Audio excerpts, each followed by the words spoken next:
Hi everyone and welcome to my channel. This is the Friendly Martial Artist, and today we're going to talk about why martial art could be functional in a real life situation or not functional. So keep watching. Why? Because sharing is caring.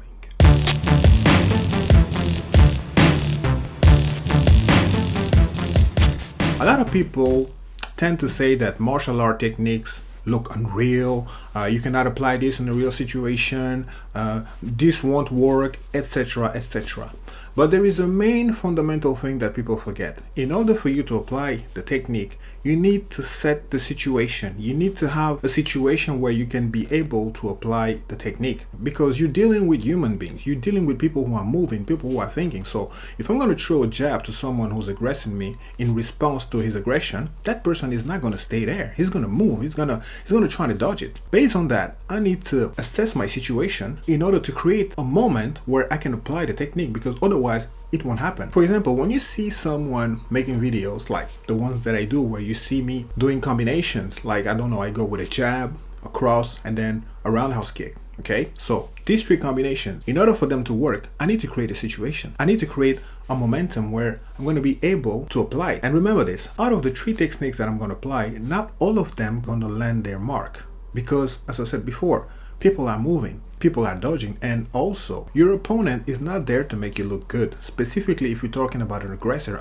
is coming to you because he's willing something from you. Okay, unless we're dealing with people who are sending squadron for a vendetta, this is a different kind of a situation. Here I'm talking about a situation where someone is trying to steal your purse, trying to steal your phone, or trying to get you into a situation where something gonna be taken from you. Okay, so his goal is not to kill you or to do you harm for the purpose of doing you harm. The person wants to steal something from you. This sort of person, when they come in, they're gonna expect some resistance, and based on that, they're gonna react as well. So they're not gonna stay there waiting for you to complete your combo of a jab, cross, roundhouse kick, side kick, etc., etc. You need to bear in mind that not all the hits gonna land their mark. So if you have a combo jab, jab, cross, cross, okay, or jab, cross, roundhouse, they are not going to land in the sequence that I've just put them. What's going to happen in a real situation is that maybe the first jab going to land, the cross won't, the second jab won't, the other cross may going to land. You see, so this is how it happens. So when you have like a combination of 4 attacks, you need to bear in mind that maybe 2 gonna hit their mark. For all the techniques to land their mark, your opponent needs to be extremely frightened, extremely out of confidence.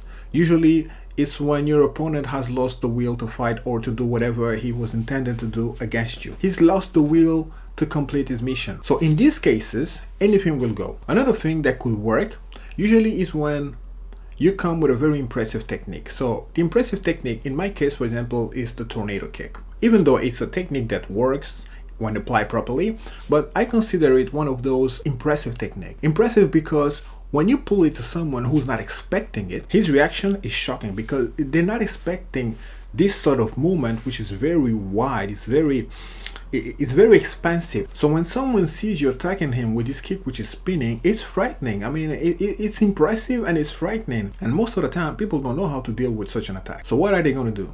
They're going to step back, or they'll just cover themselves like this. In those cases, your goal is to frighten your opponent. So once he's frightened, because he sees that you can pull up things against which he's completely unprepared, then you can follow up with anything. So if I'm going to come with a tornado kick, the person is going to be impressed, he's going to be shocked, he's going to be paralyzed, and he's going to be afraid. Once I get these elements, it's easy for me to go with anything, because there won't be any resistance. A fight is 90% psychological. All the rest is just like an expression of what's happening psychologically, mentally with your opponent. When you're looking at the opponent, when you're expressing a certain kind of body language to your opponent to make him understand that, hey, I'm owning the situation here, I'm the one in charge. When your opponent feels that, that's it. That's when you understand, okay, maybe I didn't pick up the right opponent for what I was intending to do. So you see, it's not about techniques that are functional or not functional. It's about creating the situation to get those techniques to be functional. This is why when people say, oh, this won't work, oh, this is like, it's because they imagine that you're going to apply the technique the way you apply it when you're making a demo, a demonstration. A demonstration is just to show the people the potential, the different type of technique that you can come up with passing from a position to another. So this is why you make a demo. It's to show the possibilities, but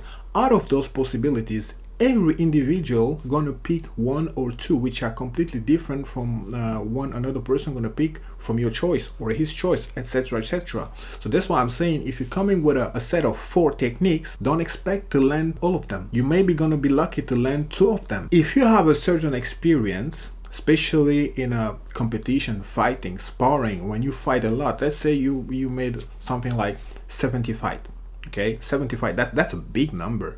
So when you reach this kind of level, you already have a certain experience, certain reflexes that allowed you to know when to go with this or that technique. So in that case, if you have 70 fights and you're dealing with someone who's just a burglar, or who's someone who barely fought properly in his life 3 or 4 times, there's no match. There's no match. You're going to be able to apply literally anything you want to go with. People often forget that these techniques, they have proven themselves on the battlefield. These techniques are still here today because they have proven their effectiveness. They have proven to be lethal when applied in the right context, in the right situation, at the right moment.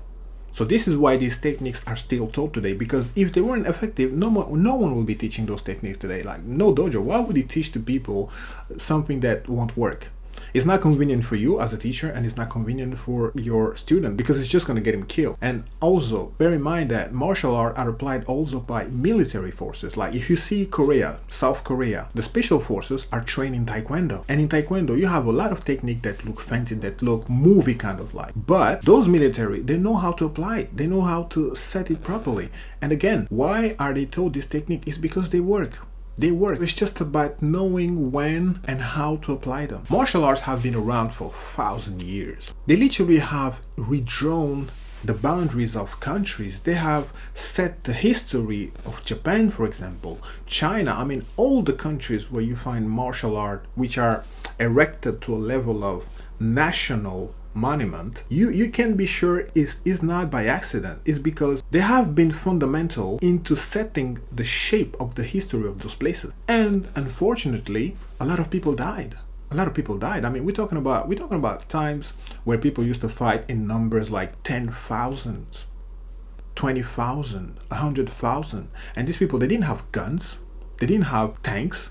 They had swords, weapon, and their hands. That's it. So they had to deal with that. And with the enemy they had in front of them, it was a matter of kill or get killed. Otherwise, you wouldn't get back home to your family. So my take is this: for those who claim that this technique won't work in the streets, let's think about it. So this technique, they work on a battlefield against an army of 10,000 people, sending a lot of people on the other side, killing like huge number of people, but they won't work in a street situation. As far as I'm concerned, it speaks for itself. History speaks for itself. Like they say, people lie, number don't. It's about setting the situation, setting the moment. If you don't set anything, don't expect the technique to work, because it won't. So this is what I had to say about the application of the technique in a real situation. I hope you've enjoyed this video. If you did like it, leave a thumbs up, subscribe to the channel, click the ring bell, and I hope I'll see you in the next one. Thanks for watching.